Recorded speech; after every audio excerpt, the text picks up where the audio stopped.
का। मेरे प्यारे देशवासियों, नमस्कार।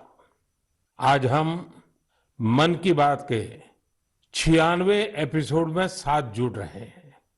मन की बात का अगला एपिसोड वर्ष 2023 का पहला एपिसोड होगा। आप लोगों ने जो संदेश भेजे उनमें जाते हुए 2022 के बारे में बात करने को भी बड़े आग्रह से कहा है। अतीत का अवलोकन तो हमेशा हमें वर्तमान और भविष्य की तैयारियों की प्रेरणा देता है। 2022 में देश के लोगों का सामर्थ्य, उनका सहयोग, उनका संकल्प, उनकी सफलता का विस्तार इतना ज्यादा रहा कि मन की बात में सभी को समेटना मुश्किल होगा। 2022 वाकई कई मायनों में बहुत ही प्रेरक रहा, अद्भुत रहा। इस साल भारत ने अपनी आजादी के 75 वर्ष पूरे किए और इसी वर्ष अमृत काल का प्रारंभ हुआ। इस साल देश ने नई रफ्तार पकड़ी। सभी देशवासियों ने एक से बढ़कर एक काम किया। 2022 की विभिन्न सफलताओं ने आज पूरे विश्व में भारत के लिए एक विशेष स्थान बनाया है। 2022 यानी भारत द्वारा दुनिया की 5वीं सबसे बड़ी अर्थव्यवस्था का मुकाम हासिल करना। 2022 यानी भारत द्वारा 220 करोड़ वैक्सीन का अविश्वसनीय आंकड़ा पार करने का रिकॉर्ड। 2022 यानी भारत द्वारा निर्यात का $400 बिलियन का जादुई आंकड़ा पार कर जाना। 2022 यानी देश के जन जन द्वारा आत्मनिर्भर भारत के संकल्प को अपनाना, जी कर दिखाना। 2022 यानी भारत के पहले स्वदेशी एयरक्राफ्ट कैरियर आईएनएस विक्रांत का स्वागत। 2022 यानी स्पेस, ड्रोन और डिफेंस सेक्टर में भारत का परचम। 2022 यानी हर क्षेत्र में भारत का दमखम। खेल के मैदान में भी, चाहे कॉमनवेल्थ गेम्स हो या हमारी महिला हॉकी टीम की जीत, हमारे युवाओं ने जबरदस्त सामर्थ्य दिखाया। साथियों, इन सब के साथ ही साल 2022 एक और कारण से हमेशा याद किया जाएगा। ये है एक भारत श्रेष्ठ भारत की भावना का विस्तार। देश के लोगों ने एकता और एकजुटता को सेलिब्रेट करने के लिए भी कई अद्भुत आयोजन किए। गुजरात के माधवपुर मेला हो, जहां रुक्मिणी विवाह और भगवान कृष्ण के पूर्वोत्तर से संबंधों को सेलिब्रेट किया जाता है, या फिर काशी तमिल संगमम हो, इन पर्वों में भी एकता के कई रंग दिखे। 2022 में देशवासियों ने एक और अमर इतिहास लिखा है। अगस्त के महीने में चला हर घर तिरंगा अभियान, भला कौन भूल सकता है। वो पल थे, हर देशवासी के रोंगटे खड़े हो जाते थे। आजादी के 75 वर्ष के इस अभियान में पूरा देश तिरंगामय हो गया। 6 करोड़ से ज्यादा लोगों ने तो तिरंगे के साथ सेल्फी भी भेजी। आजादी का ये अमृत महोत्सव अभी अगले साल भी ऐसे ही चलेगा। अमृत काल की नींव को और मजबूत करेगा। साथियों, इस साल भारत को G20 समूह की अध्यक्षता की जिम्मेदारी भी मिली है। मैंने पिछली बार इस पर विस्तार से चर्चा भी की थी। साल 2023 में हमें G20 के उत्साह को नई ऊंचाई पर लेकर जाना है। इस आयोजन को एक जन आंदोलन बनाना है। मेरे प्यारे देशवासियों, आज दुनिया भर में धूमधाम से क्रिसमस का त्योहार भी मनाया जा रहा है। ये जीसस क्राइस्ट के जीवन, उनकी शिक्षाओं को याद करने का दिन है। मैं आप सभी को क्रिसमस की ढेर सारी शुभकामनाएं देता हूं। साथियों, आज हम सभी के श्रद्धेय अटल बिहारी वाजपेयी जी का जन्मदिन भी है। वे एक महान राजनेता थे, जिन्होंने देश को असाधारण नेतृत्व दिया। हर भारतवासी के हृदय में उनके लिए एक खास स्थान है। मुझे कोलकाता से आस्था जी का एक पत्र मिला है। इस पत्र में उन्होंने हाल की अपनी दिल्ली यात्रा का जिक्र किया है। वे लिखती हैं कि इस दौरान उन्होंने पीएम म्यूजियम देखने के लिए समय निकाला। इस म्यूजियम में उन्हें अटल जी की गैलरी खूब पसंद आई। अटल जी के साथ वहां खींची गई तस्वीर तो उनके लिए यादगार बन गई है। अटल जी की गैलरी में हम देश के लिए उनके बहुमूल्य योगदान की झलक देख सकते हैं। इंफ्रास्ट्रक्चर हो, शिक्षा या फिर विदेश नीति, उन्होंने भारत को हर क्षेत्र में नई ऊंचाइयों पर ले जाने का काम किया। मैं एक बार फिर अटल जी को हृदय से नमन करता हूं। साथियों, कल 26 दिसंबर को वीर बाल दिवस है और मुझे इस अवसर पर दिल्ली में साहिबजादा जोरावर सिंह जी और साहिबजादा फतेह सिंह जी की शहादत को समर्पित एक कार्यक्रम में शामिल होने का सौभाग्य मिलेगा। देश साहिबजादे और माता गुजरी के बलिदान को हमेशा याद रखेगा। मेरे प्यारे देशवासियों, हमारे यहां कहा जाता है, सत्यम किम प्रमाणम, प्रत्यक्षम किम प्रमाणम। यानी सत्य को प्रमाण की आवश्यकता नहीं होती। जो प्रत्यक्ष है उसे भी प्रमाण की आवश्यकता नहीं होती। लेकिन बात जब आधुनिक मेडिकल साइंस की हो तो उसमें सबसे महत्वपूर्ण होता है प्रमाण, एविडेंस। सदियों से भारतीय जीवन का हिस्सा रहे योग और आयुर्वेद जैसे हमारे शास्त्रों के सामने एविडेंस बेस्ड रिसर्च की कमी हमेशा हमेशा एक चुनौती रही है। परिणाम दिखते हैं लेकिन प्रमाण नहीं होते हैं। लेकिन मुझे खुशी है कि एविडेंस बेस्ड मेडिसिन के युग में अब योग और आयुर्वेद आधुनिक युग की जांच और कसौटियों पर भी खरे उतर रहे हैं। आप सभी ने मुंबई के टाटा मेमोरियल सेंटर के बारे में जरूर सुना होगा। इस संस्थान ने रिसर्च, इनोवेशन और कैंसर केयर में बहुत नाम कमाया है। इस सेंटर द्वारा की गई एक इंटेंसिव रिसर्च में सामने आया है कि ब्रेस्ट कैंसर के मरीजों के लिए योग बहुत ज्यादा असरकारी है। टाटा मेमोरियल सेंटर ने अपनी रिसर्च के नतीजों को अमेरिका में हुई बहुत ही प्रतिष्ठित ब्रेस्ट कैंसर कॉन्फ्रेंस में प्रस्तुत किया है।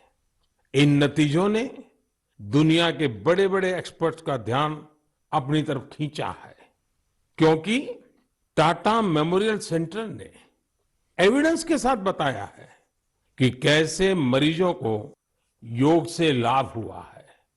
इस सेंटर की रिसर्च के मुताबिक योग के नियमित अभ्यास से ब्रेस्ट कैंसर के मरीजों की बीमारी के फिर से उभरने और मृत्यु के खतरे में 15% तक की कमी आई है। भारतीय पारंपरिक चिकित्सा में यह पहला उदाहरण है जिसे पश्चिमी तौर तरीकों वाले कड़े मानकों पर परखा गया है। साथ ही यह पहली स्टडी है जिसमें ब्रेस्ट कैंसर से प्रभावित महिलाओं में योग से क्वालिटी ऑफ लाइफ के बेहतर होने का पता चला है। इसके लॉन्ग टर्म बेनिफिट्स भी सामने आए हैं। टाटा मेमोरियल सेंटर ने अपनी स्टडी के नतीजों को पेरिस में हुए European society of medical oncology में उस सम्मेलन में प्रस्तुत किया है। साथियों, आज के युग में भारतीय चिकित्सा पद्धतियां जितनी ज्यादा एविडेंस बेस्ड होगी, उतनी ही पूरे विश्व में उनकी स्वीकार्यता बढ़ेगी। इसी सोच के साथ दिल्ली के एम्स में भी एक प्रयास किया जा रहा है। यह हमारी पारंपरिक चिकित्सा पद्धतियों को वैलिडेट करने के लिए 6 साल पहले centre for integrative medicine and research की स्थापना की गई। इसमें लेटेस्ट मॉडर्न टेक्निक्स और रिसर्च मेथड्स का उपयोग किया जाता है। यह सेंटर पहले ही प्रतिष्ठित अंतर्राष्ट्रीय जर्नल्स में 20 पेपर प्रकाशित कर चुका है। अमेरिकन कॉलेज ऑफ कार्डियोलॉजी के जर्नल में प्रकाशित एक पेपर में सिंकपी से पीड़ित मरीजों को योग से होने वाले लाभ के बारे में बताया गया है। इसी प्रकार न्यूरोलॉजी जर्नल के पेपर में माइग्रेन में योग के फायदों के बारे में बताया गया है। इनके अलावा कई और बीमारियों में भी योग के बेनिफिट्स को लेकर स्टडी की जा रही है, जैसे heart disease, depression, sleep disorders और प्रेगनेंसी के दौरान महिलाओं को होने वाली समस्याएं। साथियों, कुछ दिन पहले ही मैं वर्ल्ड आयुर्वेद कांग्रेस के लिए गोवा में था। इसमें 40 से ज्यादा देशों के डेलीगेट शामिल हुए और यहाँ 550 से अधिक साइंटिफिक पेपर्स प्रेजेंट किए गए। भारत सहित दुनिया भर की करीब 215 कंपनियों ने यहाँ एग्जीबिशन में अपने प्रोडक्ट्स को डिस्प्ले किया।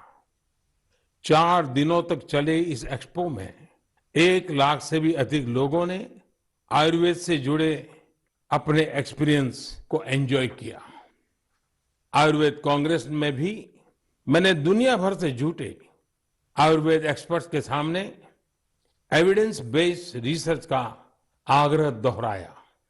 जिस तरह कोरोना वैश्विक महामारी के इस समय में योग और आयुर्वेद की शक्ति को हम सभी देख रहे हैं, उसमें इनसे जुड़ी एविडेंस बेस्ड रिसर्च बहुत ही महत्वपूर्ण साबित होगी। मेरा आपसे भी आग्रह है कि योग, आयुर्वेद और हमारी पारंपरिक चिकित्सा पद्धतियों से जुड़े हुए ऐसे प्रयासों के बारे में अगर आपके पास कोई जानकारी हो तो उन्हें सोशल मीडिया पर जरूर शेयर करें। मेरे प्यारे देशवासियों, बीते कुछ वर्षों में हमने स्वास्थ्य क्षेत्र से जुड़ी कई बड़ी चुनौतियों पर विजय पाई है। इसका पूरा श्रेय हमारे मेडिकल एक्सपर्ट्स, साइंटिस्ट और देशवासियों की इच्छा शक्ति को जाता है। हमने भारत से स्मॉल पॉक्स, पोलियो और गिनी वॉर्म जैसी बीमारियों को समाप्त करके दिखाया है। आज मन की बात के श्रोताओं को मैं एक और चुनौती के बारे में बताना चाहता हूं, जो अब समाप्त होने की कगार पर है। ये चुनौती है, ये बीमारी है कालाजार।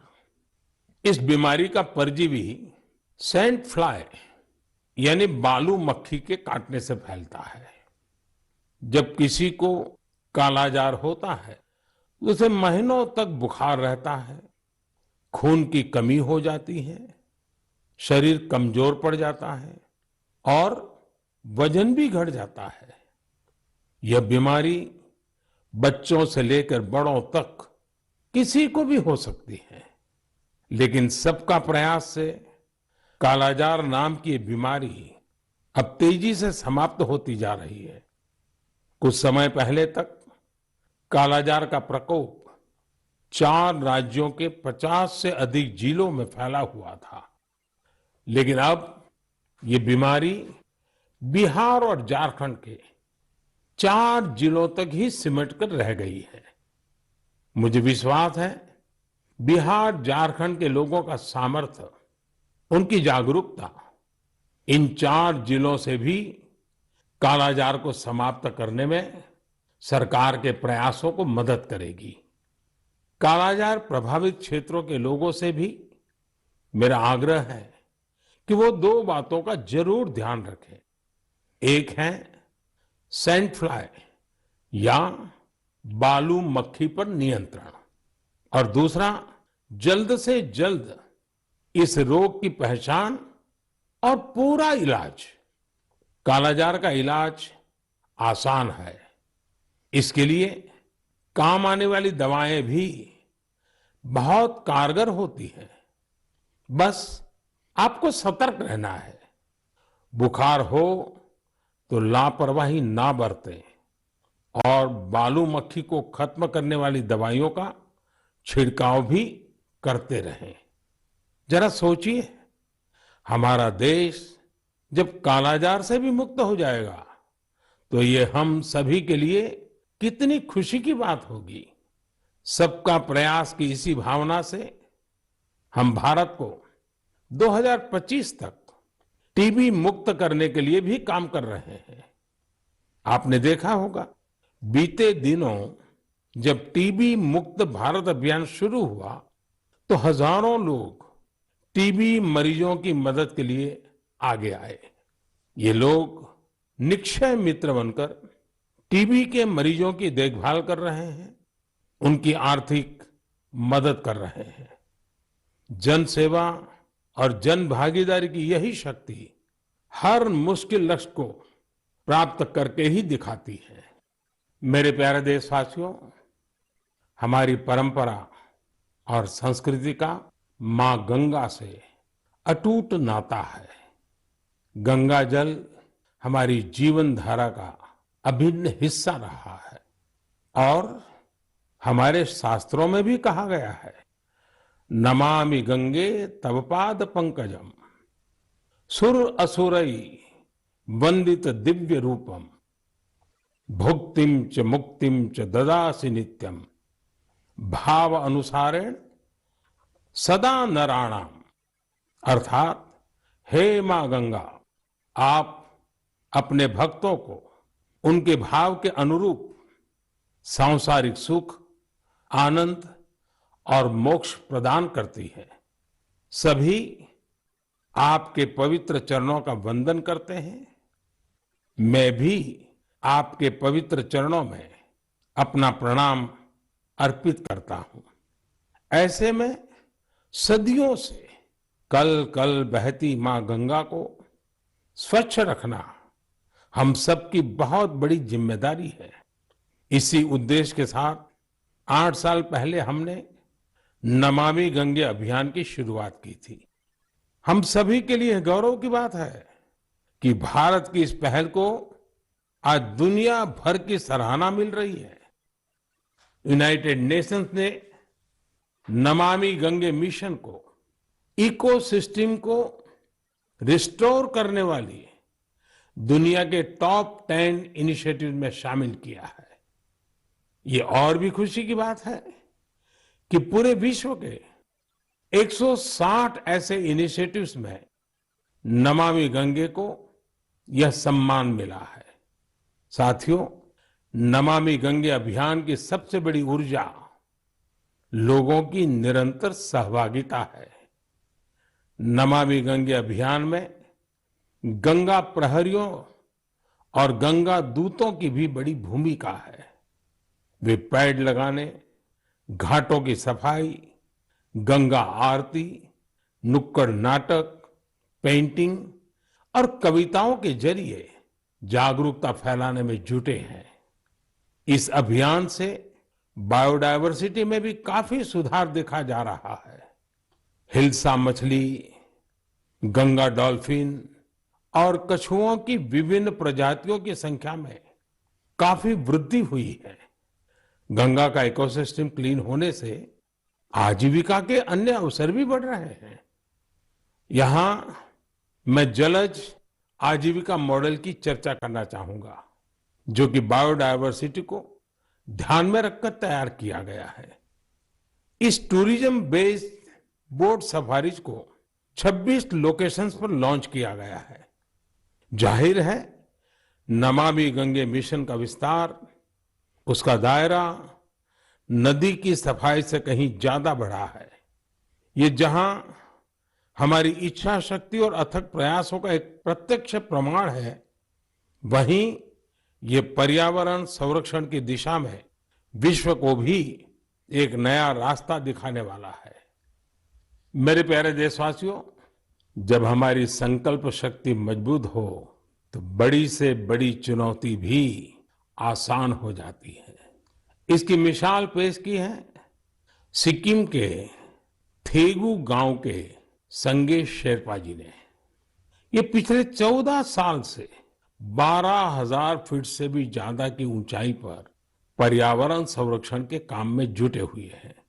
संगे जी ने सांस्कृतिक और पौराणिक महत्व का सोमगो लेक, उसे स्वच्छ रखने का बीड़ा उठा लिया है। अपने अथक प्रयासों से उन्होंने इस ग्लेशियर लेक का रंग रूप ही बदल डाला है।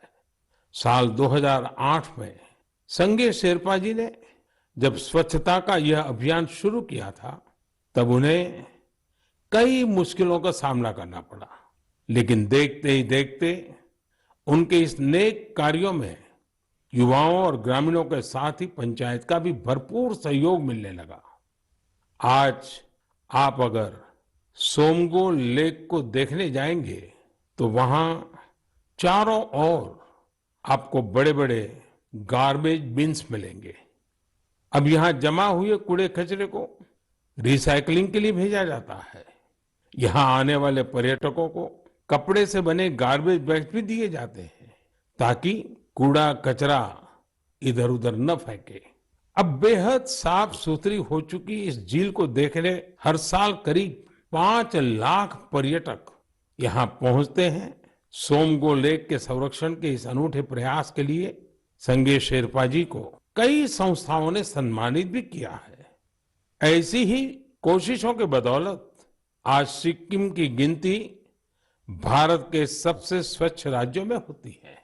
मैं संगे शेरपा जी और उनके साथियों के साथ साथ देश भर में पर्यावरण संरक्षण के नेक प्रयास में जुटे लोगों की भी हृदय से प्रशंसा करता हूं। साथियों, मुझे खुशी है कि स्वच्छ भारत मिशन आज हर भारतीय के मन में रच बस चुका है। साल 2014 में इस जन आंदोलन के शुरू होने के साथ ही इसे नई ऊंचाइयों पर ले जाने के लिए लोगों ने कई अनूठे प्रयास किए हैं। और ये प्रयास सिर्फ समाज के भीतर ही नहीं, बल्कि सरकार के भीतर भी हो रहे हैं। लगातार इन प्रयासों का परिणाम ये है, कूड़ा कचरा हटने के कारण, बिन जरूरी सामान हटने के कारण दफ्तरों में काफी जगह खुल जाती है, नया स्पेस मिल जाता है। पहले जगह के अभाव में दूर दूर किराए पर दफ्तर रखने पड़ते थे। इन दिनों ये साफ सफाई के कारण इतनी जगह मिल रही है कि अब एक ही स्थान पर सारे दफ्तर बैठ रहे हैं। पिछले दिनों सूचना और प्रसारण मंत्रालय ने भी मुंबई में, अहमदाबाद में, कोलकाता में, शिलोंग में, कई शहरों में अपने दफ्तरों में भरपूर प्रयास किया और उसके कारण आज उनको 2-2, 3-3 मंजिलें पूरी तरह नए सिरे से काम में आ सके ऐसी उपलब्ध हो गई।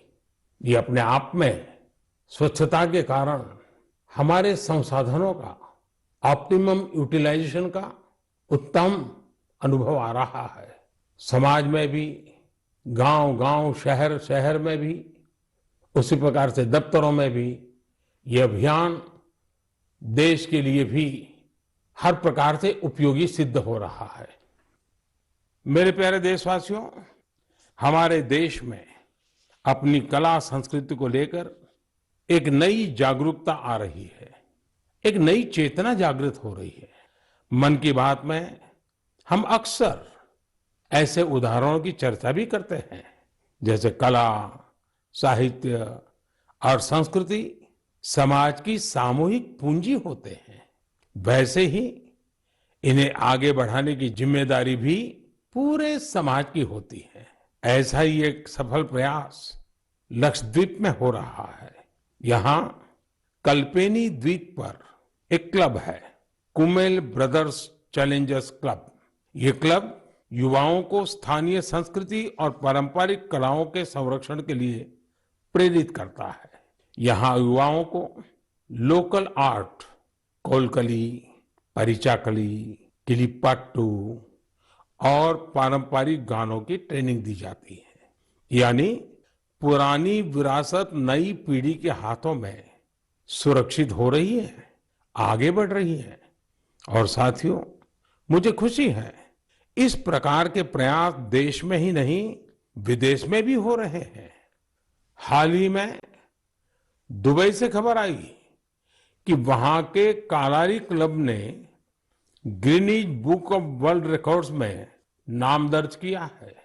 कोई भी सोच सकता है कि दुबई के क्लब ने रिकॉर्ड बनाया तो जो भारत से क्या संबंध। दरअसल ये रिकॉर्ड भारत की प्राचीन मार्शल आर्ट कलारियापट्टू से जुड़ा है। ये रिकॉर्ड एक साथ सबसे अधिक लोगों के द्वारा कलारी के प्रदर्शन का है। कलारी क्लब दुबई में दुबई पुलिस के साथ मिलकर ये प्लान किया और यूएई के नेशनल डे में प्रदर्शित किया।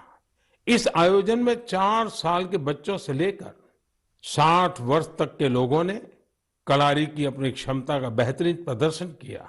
अलग अलग पीढ़ियां कैसे एक प्राचीन परंपरा को आगे बढ़ा रही हैं, पूरे मनोयोग से बढ़ा रही हैं, ये उसका अद्भुत उदाहरण है। साथियों, मन की बात के श्रोताओं को मैं कर्नाटका के गडक जिले में रहने वाले कवेम श्री जी के बारे में भी बताना चाहता हूँ। कवेम श्री दक्षिण में कर्नाटका की कला संस्कृति को पुनर्जीवित करने के मिशन में पिछले 25 वर्षों से अनवरत लगे हुए हैं। आप कल्पना कर सकते हैं कि उनकी तपस्या कितनी बड़ी है। पहले तो वो होटल मैनेजमेंट के प्रोफेशन से जुड़े थे, लेकिन अपनी संस्कृति और परंपरा को लेकर उनका लगाव इतना गहरा था कि उन्होंने इसे अपना मिशन बना लिया। उन्होंने कला चेतना के नाम से एक मंच बनाया। ये मंच आज कर्नाटका के और देश विदेश के कलाकारों के कई कार्यक्रम आयोजित करता है। इसमें लोकल आर्ट और कल्चर को प्रमोट करने के लिए कई इनोवेटिव काम भी होते हैं। साथियों, अपनी कला संस्कृति के प्रति देशवासियों के उत्साह अपनी विरासत पर गर्व की भावना का ही प्रकटीकरण है। हमारे देश में तो हर कोने में ऐसे कितने ही रंग बिखरे हैं। हमें भी उन्हें सजाने, संवारने और संरक्षित करने के लिए निरंतर काम करना चाहिए। मेरे प्यारे देशवासियों, देश के अनेक क्षेत्रों में बांस से अनेक सुंदर और उपयोगी चीजें बनाई जाती हैं। विशेष रूप से आदिवासी क्षेत्रों में बांस के कुशल कारीगर कुशल कलाकार है। जब से देश ने बैम्बू से जुड़े अंग्रेजों के जमाने के कानूनों को बदला है, इसका एक बड़ा बाजार तैयार हो गया है। महाराष्ट्र के पालघर जैसे क्षेत्रों में भी आदिवासी समाज के लोग बैम्बू से कई खूबसूरत प्रोडक्ट्स बनाते हैं। बैम्बू से बनने वाले बॉक्सेस, कुर्सी, चायदानी, टोकरियां और ट्रे जैसी चीजें खूब लोकप्रिय हो रही है। यही नहीं, ये लोग बैम्बू घास से खूबसूरत कपड़े और सजावट की चीजें भी बनाते हैं। इससे आदिवासी महिलाओं को रोजगार भी मिल रहा है और उनके हुनर को पहचान भी मिल रही है। साथियों, कर्नाटका के एक दंपति सुपारी के रेशे से बनी कई यूनिक प्रोडक्ट्स इंटरनेशनल मार्केट तक पहुंचा रहे हैं। कर्नाटका में शिवमोगा में ये दंपति हैं, श्रीमान सुरेश और उनकी पत्नी श्रीमती मैथिली। ये लोग सुपारी के रेशे से ट्रे, प्लेट और हैंडबैग से लेकर कई डेकोरेटिव चीजें बना रहे हैं। इसी रेशे से बनी चप्पलें भी आज खूब पसंद की जा रही हैं। उनके प्रोडक्ट्स आज लंदन और यूरोप के दूसरे बाजारों तक में बिक रहे हैं। यही तो हमारे प्राकृतिक संसाधनों और पारंपरिक हुनर की खूबी है, जो सबको पसंद आ रही है। भारत के इस पारंपरिक ज्ञान में दुनिया सस्टेनेबल फ्यूचर के रास्ते देख रही है।